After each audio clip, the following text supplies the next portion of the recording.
Well, I recently had just come back from yet another trip to the theater. In terms of the new movies that have come around, I decided to go ahead and make myself a little journey into the world known as The Wild Robot. This is yet another example of, believe it or not, a book being adapted into a film. And DreamWorks was certainly one to give credit for creating such an adaptation off of a unique storyline that encompasses a robot that ends up adapting to the wild and learning how to communicate with the wildlife. But most importantly, how to make love in a difficult world, including one island that seems to be far astray from a majority of civilization. Peter Brown, of course, was the man whom originally published the novel and wrote it, but the thing is that in the movie, we do get ourselves a bit of world building when it comes to utilizing Peter Brown's unique creativity on allowing today's technology to flourish with wildlife. After all, there's been plenty of stories that have been foretold over the years of modern day civilization somehow ending up in the world where there's practically nothing, and all you can do is see through the only way you know how, by learning how to adapt. And like most of us people, robots have seemingly become another entity of life itself, even though they were fabricated and pre-programmed to make certain tasks possible to complete. In this instance, we have ourselves the likelihood of a certain robot who is accidentally activated upon crash landing on the shore. In the novel, as well as the plot of the film itself, it is in fact stated that a series of robots are in fact on their way to a certain factory. Rosum, as the name implies, is the company that is in fact responsible for the production of these robots. These all-utilitarian type robots, known as Rosum units, are in fact made to serve and complete any kind of task, whether it be traveling, landscaping, possibly any other things out there. Basically, on this sort of futuristic landscape that surrounds the Earth as well as other such areas, there are in fact 6 of these robots that somehow end up crashing on shore after a ship that was supposedly carrying them to the factory. In the movie, however, we're basically just jump cut straight to the point where the one robot that ends up activated is right there in the box, even visible. So it basically doesn't give us any sort of preemptive explanation or even any other way to tell us how the robots got there, and more importantly, how did this one, Rosum Unit 7134, whom eventually refers to herself as Roz, ended up there in the first place. But no matter which way you look at it, the first things that she encounters are a group of otters. And like any family would, the father pushes a child behind him, ready to take on whatever kind of brutish forces the robot may in fact give out. However, Rosum 7134 does not proceed to attack or do any sort of hostile aggression. Instead, she basically goes on inquiring on who basically was responsible for ordering this exact unit. And some failed attempts and eventually some sort of miscalculative thought processing eventually allows for her to attempt to, in fact, learn to adapt. Basically, after a ton of stickers, photos, and whatnot, basically some silly nonsense that has happened, it becomes quite apparent that the locals around her have no idea what her intents are and have no idea how to think, because they can't speak like she can, and neither can she with them. So the only way she knows how is, in this instance, she goes into learning mode. Some time passes before eventually she's actually able to translate the languages of the animals in question. Beavers, porcupines, skunks, opossums, badgers, even a fox. So you can pretty much just think about this whole idea for a second right there. The ideas that Peter Brown himself had depicted in the book and written with all those famous words in mind. All those different quotes amongst all those different pages within that one novel of his that this movie is in fact centered upon. The wild robot in itself is more than just wild. It has no idea what to do with itself. Or the other way around that. The animals around it have no idea what to do with it. But in this instance, we have ourselves Roz, whom is in fact the pseudonym that is applied upon herself after she basically is taught about how to pretty much nickname herself. Yeah. She's apparently one of those Rosm units that apparently has gone rogue from her own programming, astrayed from her own certain coding. And as such, she's basically, as Detroit Become Human would put it, a deviant. But in any case though, all we can do here is just simply witness intensifying effects, both visually and audibly. Because with an insane soundtrack, coupled by the voices of many well-known actors, as well as some that I truly want to get to know about, including the one and only Lupita Nyong'o. Yeah, that name sounds familiar? That's because a few months back, I talked a bit about A Quiet Place Day One, the prequel to the A Quiet Place series. Yeah, John Krasinski's own film series did star Lupita Nyong'o right then and there in the origin story known as Day One. And likewise, Lupita Nyong'o does in fact play a lead role right here. It seems that here in 2024, this has basically been the year of Lupita Nyong'o. And as I've said before, do correct me if I'm wrong on how her name is pronounced. So, because I definitely don't want to end up with those kind of mistakes. So, anyways though, Roz does get to know about the animals a lot better than she did before she started to go into learning mode. And basically, it becomes quite apparent that when the locals around her just can't seem to cooperate with her, especially with a pesky group of raccoons that try to interfere with her device on top, basically a transmitter, which is able to send out distress signals calling out to her original manufacturers to tell her to come pick her up. After all, this is the natural programming that goes on in a lot of machinery today. If you see in our phones, they sometimes have modules built into them that can send out homing signals in the event that should they be stolen, or they might in fact end up in the wrong hands with the wrong face attached to them. Sometimes they can in fact emit certain frequencies and even straight up signals to 911 dispatchers. Yeah, this is the kind of simple times that we truly live in, and I'm beyond proud to be a part of. And likewise, with lots of great new movies we've had, even here in 2024, I have to admit, we've had a lot of big masterpieces in this whole year. And with this, it's probably not much different. Much like when I talked about Transformers 1, which was another September release. And then of course, Beetlejuice. So, 3 amazing movies in the span of only 1 month. The Wild Robot, of course, does have itself loads of fun here.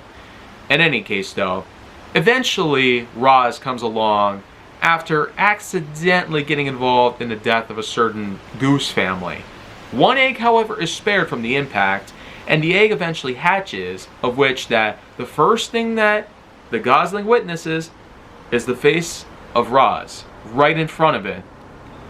And as we all know, the natural instinct of all newborn children in the wild is that once the face that they see is right in front of them, the very first thing they see, that's actually known as imprinting. As soon as that is established, according to nature, then the child shall follow them wherever they go, basically treating whomever it is as their mother. So essentially, the Gosling is treating Roz like its mother. So you could definitely see where this whole thing is going. And I've certainly heard some people giggling at the idea that a tiny little Gosling versus a giant robot that everybody views as a threat to the ecosystem. I mean, I can never forget all the crazy jokes people have been talking about, regardless of what it is. All this stuff about Tesla's lithium batteries corrupting the environment. Then, of course, there is all that convoluted BS about the so-called Hyperloop.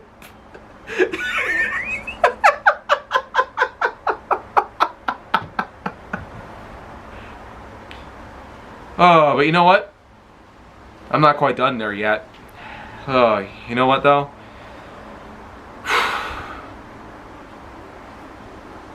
Anyways though, a fox eventually comes along, and once the chase goes around and eventually they settle things down by getting to know each other, the fox introduces himself as Fink, and Roz introduces herself as well, and as for the gosling, well, they have yet to truly give it a name. Eventually, Roz decides to settle on calling it Unit 0186, which Fink pretty much disagrees with. And after some much-needed calculation, Roz decides to go for the very first thing that she sees on the gosling's face, which is, of course, its bill. And, well, that's when the name Light Bill comes into play. So, that becomes the official name of the gosling itself, and, well, they have themselves a shelter that they crafted themselves with all kinds of wood, including the design of a certain beaver. Yeah, because as we probably know, there's tons of animals in the forest. Tons of whom that Roz gets to know about. There's a mother opossum known as Pinktail, whom has a lot of children that end up playing dead the first chance they get when they see Roz at some point, still thinking that she's a monster that's going to kill them. And then, of course, you have themselves a skunk, whom, as we know, sprays some horrible scents. Yeah. And Roz apparently imitates it by doing a similar thing with some sort of biofluid. Yeah. Basically, when she overheats, she ends up dispersing this fluid. Kind of like how a skunk ends up unleashing its massively disgusting scent. Okay, so other creatures, of course, include many others that I previously mentioned, even a giant bear. And then, of course, with the last major thing to take note here is a beaver, simply called Mr. Beaver. He is simply known as the laughingstock of the wood because he is, in fact, responsible for long, tedious hours spent upon carving out a tree. And the main purpose of it is, he wants to be the one responsible for knocking over the largest tree in the forest. And everybody laughs at him and points at him and jokes about him, etc., etc. Beaver, however, continues to press on, still thinking that it's art. And as such, he should be respected for it. We'll get back to that moment later, though, because, as we know, shelter is made so the gosling can have a nice home, and Fink and Roz can continue on completing the task at hand that she needs to complete before she is finished. And what the task is exactly, well, it starts off with 3 directives. Feed the gosling, teach the gosling how to swim, and finally, have it go into flight mode.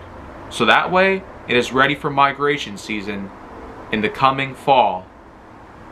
And being that we're on October 1st, 2024 right now, it's safe to assume that a majority of geese have started to take flight, especially Canadian geese, whom are already up in the likes of Montreal, Alberta, etc. But of course, while there is some difficulty managing all that in the time span, from the time that Light Bill is born to the time that Light Bill tries to go swimming, and while he does a pretty decent job at it, he unfortunately gets attacked by a certain fish. And eventually he makes his way out to the likes of other geese of his own kind. They unfortunately do think of him as some sort of runt, basically one that was not in fact made to be like them. And does that happen to ring the Liberty Bell until she cracks a second time? Well, it actually is very similar to the story of Charlotte's Web. Yeah. And you know what? That's actually something I might as well talk about at some point later on. In any case, though, there's a lot of striking similarities between Charlotte's Web and the Wild Robot. And Brown actually himself had implied that there are similar things from other books and other films that he has seen over the years that helped him to create the wild robot in the first place. And there are definitely plenty of other references within the movie now that I see this. So it's not just with Charlotte's Web, but also with other things as well. But of course, they're all just bits of derivatives that are just there. So that way, it takes away the true meaning of the plot itself from this. In any case though, after all that's said and done, the truth eventually does come out. And well, turns out Light Bill was not truly the child of Roz. Of course, the truth about Light Bill's original parents getting killed by accident came around. This led to him being distrustful. And things do eventually seem to turn down to a pretty bad way. But eventually though, when it does come down to, it's one of those moments where we do eventually have to work on this sort of stuff. And as Fink and Roz would eventually come to an agreement that the task in hand does need to be completed for her to eventually be able to make it back to where she's originally from, despite the fact that she has no idea where she is from indefinitely, that transmitter on her head would probably be her only answer as to where she truly is from. After all that, we eventually do get to the biggest, most important component that will allow Light Bill to migrate safely for the winter. Of course, he eventually does come across a fellow goose known by the name of Longneck, and he of course is portrayed by Bill Nighy. And as you might remember, there was a certain other movie that was animated and that had come out 13 years earlier. Bill Nighy was in Rango, Jake Rattlesnake. Yep. The very same actor, 13 years after Rango. We have him in this movie just as well. But above all these different things that we've come to know about here, with all these different actors and all these different things that have come around so far, up to this very point in the plot, we definitely have had a lot to go through and a lot to take in. Roz was a robot that had no idea what to do, eventually adapting to the wild, mostly by linguistic standards, and eventually learning from the locals, including Pinktail, Fink, and others, about how to properly communicate with them, and of course, use their likeness as a means of navigating through the woods effectively without scaring them off, or basically estranged from normalcy. By the woods' standards or otherwise, Roz herself had to do a lot of stuff, a lot of deep-rooted thinking, and a lot of pre-programming of her own emotions just to get to this very point. Had it not been for her help in allowing the Gosling, known as Light Bill, to get to this point in life with all the practice he's had to do and all the different things he's had to learn from and all these different mentors he's had to meet and understand from, he probably would have never gotten to this point. And with the help of Longneck guiding him on the path that he needs to go south for the winter, well, everybody takes flight. And as one more token of appreciation, Roz offers to give Light Bill a boost. And when he does, Roz still tends to have some emotional attachment to him. Almost like he really is the son that she never knew she wanted. The big motherly side of Roz that we never truly came to appreciate until this very point in the film has truly surfaced to the point where she just chases after all the geese. And while Longneck does encourage Light Bill to go towards her for one final time, they eventually leave off with all the other geese, leaving behind only a small feather for her to take with. And as everybody gets settled down for the winter, unfortunately, Roz does get awakened, almost rudely, by Fink. Because it turns out the winter storm is so insanely bad that they organize a bit of a plan to bring all the animals from the cold into their shelter. It almost becomes cramped, but with enough effort and enough patience, and eventually some fighting, until Fink is finally able to get everybody to settle down with a simple speech regarding the fact that they may hate him and he may hate them in return. But in the end, one sacrifice might just be better than sacrificing everybody for the sake of survival in the winter. The hibernation that must take place in order for everybody to come out again in spring. And when it does happen, we do in fact get to see an epic return of Lightbill and the other geese.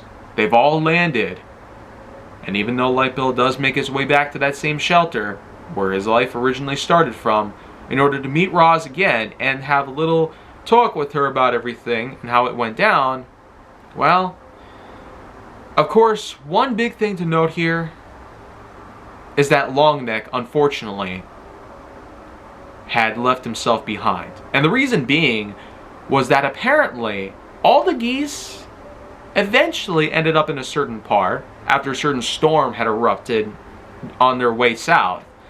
They attempt to take shelter in, believe it or not, Rossum headquarters. Yeah, a certain cornfield that sits alongside the building was apparently the certain spot that Longneck advised to take shelter in, and when Lightbill apparently walked up to another Rossum unit thinking it was Roz herself, they basically gave out a code red alarm, indicating that there was a breach, a contamination present in the field. The geese do make a break for it, eventually succeeding by going through an open hole in the dome that surrounds the area. Longneck basically stays back, sacrificing himself for the safety of everybody else. This does upset Lightbill, and while he is more than prepared to tell everybody about it, more importantly, he gets a lot of praise for helping save everybody, including all of the bullies whom were at the pond earlier in the film when they picked on him about his swimming techniques and whatnot. Yeah, it's basically a full turnaround from them being bad to him to eventually being good to him. Yeah, quite a good way to redeem yourself in this situation. I wonder how Arthur Morgan would do about that stuff. Anyways, though, it turns out that Rossum had actually sent her transmission over to Rossum HQ itself. They eventually find her out there on that same stone path that she had constructed herself, just because of those flight lessons that Lightbill needed to do. And a certain robot known as Vatra exited the ship itself. Now we know Lupita Nyong'o does the likes of Rossum in this film, but in terms of Vatra, she is in fact played by Stephanie Hsu. And I'd say in the likes of having both voices there, they both do a splendid job, but Vatra does happen to have the likes of the main antagonist, which seems plausible despite her supposedly being emotionally neutral. Yeah, that's what she claimed to be, but she truly was on the more sides of evil. Because after all, her wanting to go after the likes of Roz 7134, as well as the other 5 Rossum units that ended up shipwrecked on that island, it really goes to show she was really looking forward to doing some mass damage to that island. And all these memories that Roz had obtained on that island this whole time supposedly meant that it was very valuable to Vatra herself. And when it all comes down to, she proceeds to do just that. Erase Roz's memories. Lightbill goes inside to save her after some help with his fellow geese, breaking through the windshield of the ship, distracting Vatra just long enough for him to enter into the room where Roz was located at. Upon finding her, he assumes it's too late, and confesses to her that he truly did feel sorry for the way he treated her, and more so, realized she was more than just a helper to him, more than just someone who assisted him. She was his mother, and that he was truly sorry for everything that happened. Little did he know, though, Roz actually came back to life. Yeah, that is impressive. How she got wiped like that and somehow still came back online still feels like a mystery. But really, what it is that she's alive and we gotta deal with it. So, they eventually make their way out of that ship, even as it explodes. And Roz does make another crash landing, this time though curling up into a ball and saving the likes of Light Bill. And so, after some much needed reuniting, as well as some eventual conversing back in the shelter, well, it does become clear that after all the damage was done and after all had been repaired, especially with Beaver's giant tree being helpful in the efforts to stop the wildfires that broke out as a result of the ship's destruction, well, when everybody came to work together, they saved their own land from becoming a mass graveyard for themselves to reside in permanently. But even after everything that had happened, leading up until this point in the story, Roz still does confess to everybody that she truly needs to fix everything. She not only needs to get back to Rosm HQ, but in the likeness of everything that's right from wrong, she will find her way back home. And when she does head back to Rosm HQ, they've just assumed that she had gone back to her original self and her programming was set back into place and she had all her memories erased just like before. But Light Bill actually comes over to visit. This time, however, he actually does manage to find the same Rosm unit that had taken care of him. It's the same old 7134 that he had come to know about, all fully repurposed in her own glory, just as she had started. And this time, though, she truly remembered him. And just like that, we have ourselves a big ending. Now, one thing's for sure, though. After everything that we had seen here, talking animals versus a certain robot, a robot that basically helped to shape the ecosystem of that one island that she had crashed on, she not only adapted to the animals around her, the locals whom apparently couldn't get along, and settle things right for the incoming winter season. A fox that apparently was hated by everybody because he hated everybody in return, and basically hunted everything that was in his way, filling up his somewhat small belly until it was wide and full, and basically having not much morale in himself. And then of course you have a gosling who was badly mistreated because his appearance was different than most, and he himself was different than most. Ergo, why the term runt stuck to him. And ergo, the Charlotte's Web connection that I had previously mentioned.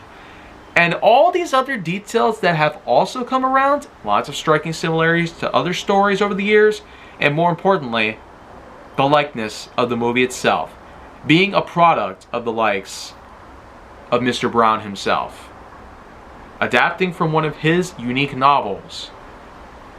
Only one thing seems to be left out. With the likes of this movie having some success so far ever since its release on September 27th, one could only assume, are they going to make a sequel about Roz escaping? After all, that's what the book series seems to be doing, and Mr. Brown has in fact made at least one sequel to The Wild Robot. Maybe DreamWorks could follow up on that in another instance. Likewise, what else could DreamWorks do? I hope they make a sequel to The Bad Guys, considering that was one of the greatest movies we had ever seen in history. I even hope that if there's a third Beetlejuice, that would be really helpful. A good way to solidify the Beetlejuice franchise itself. After all, we have to say his name 3 times in order to summon him in the first place. So, Beetlejuice, Beetlejuice, Beetlejuice. I hope that becomes a thing in the future. And yeah, I feel like I'm way out on a limb here. Of those trees in that same old island. Possibly from that one that was torn down, with mostly Mr. Beaver and the others coming to help. But all in all, The Wild Robot is a fantastic piece. There are so many high ratings on this right now, and I myself am more than inclined to be on the same level. But I don't see this truly being that much of a masterpiece, unfortunately. Because there's a lot of things about this movie that I feel a bit similar, if not the same sort of way, as many others. And so, 9.3 out of 10.1 is my overall scoring on this. And as for anything else, well, I surely will have more things to come along here on Films I'm Willing to Talk About again. And otherwise, take care.